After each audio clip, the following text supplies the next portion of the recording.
Royal LePage just released their 2023 first-time homebuyer survey, and there are some probably not so shocking but disheartening nonetheless results for first-time homebuyers in Canada. Now, let me preface this by saying this is not to discourage people, quite the contrary. This video is meant to highlight the sentiment of many would-be homebuyers across Canada, but also to say that there is hope. With the right people in your corner and a plan, you can reach the dream of home ownership, if that is your dream, and if it's not, that's quite all right as well. In this country, it's been part of the narrative for years to own your home. Canadians love home ownership, but as the market changes and as generational buyer sentiment changes, there are alternative views.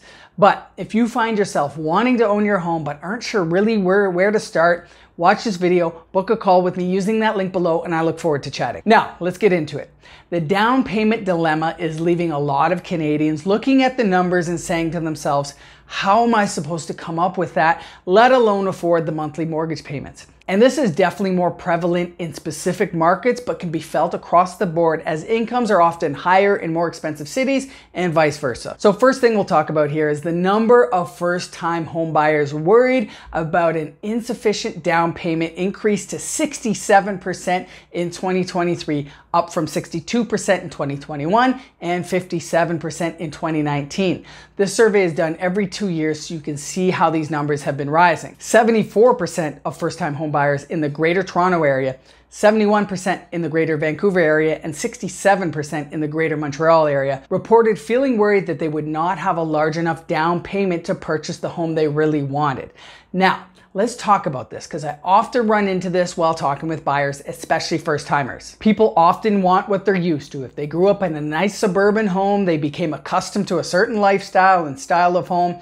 Obviously, this isn't the most realistic outlook, as not only have times and prices changed, but your parents probably didn't start with that home themselves either. And on the flip side of that, maybe you didn't grow up in a nice big home, but you have big ambitions for yourself and have gotten a good job or created a successful business, and you want to see yourself living in your dream home. In either scenario or anywhere in between, there may need to be some tempering of expectations.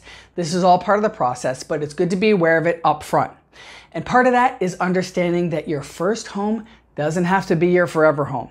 It's getting you in the market. From there, you can grow. It may be not as big as you'd envisioned, and it may require a little bit of work or updating that can happen over time. But like I said, it gets you in the market and gets you building equity. And then in 5 years or so, this should be the outlook you should have. If you're hoping your house is going to jump up in value in a year like some people experienced over the last couple of years, then please understand that's highly unlikely and it should no way be your goal. The goal should be to live in this home for 5 or so years, like I mentioned. You can reevaluate at that point when you've paid down some equity.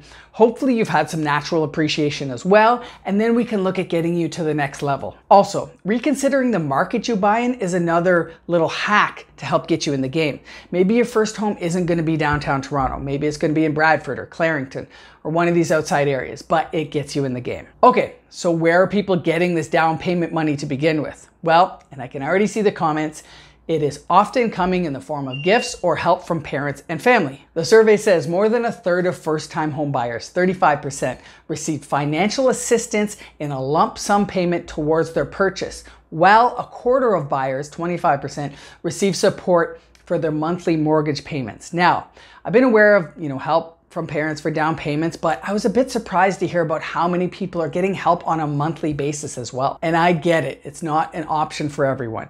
But this ties into another survey done by Royal LePage in which the headline reads, 1 in 4 Canadians intend to buy an investment property in the next 5 years. That brings me to my next point, and an extremely underutilized strategy as I see it that people can use to help get them into the market, and that is house hacking. I've done an entire video on house hacking, which you can watch here, but in short, this entails you buying a single family home and renting out rooms to others to help cover your monthly costs. I understand that's not for everyone, but that's just one example. Another would be buying a home with an in-law suite or with in-law suite capability and doing that conversion yourself, or buying a duplex or a triplex and again having others help you pay down your mortgage and, if done properly, allow you to live for free. I seriously suggest people consider this as a way to get yourself in the market. I work with a ton of investors and investment properties, so if this is an option you'd like to explore, I'd be happy to have a chat. Again, the link is in the description below. But I just hope overall that you can walk away from this video realizing that there are options out there and you don't have to have rich parents parents to buy a home in 2023. All hope is not lost. It just may take some strategizing. Please let me know your thoughts in the comments below. I'll talk soon.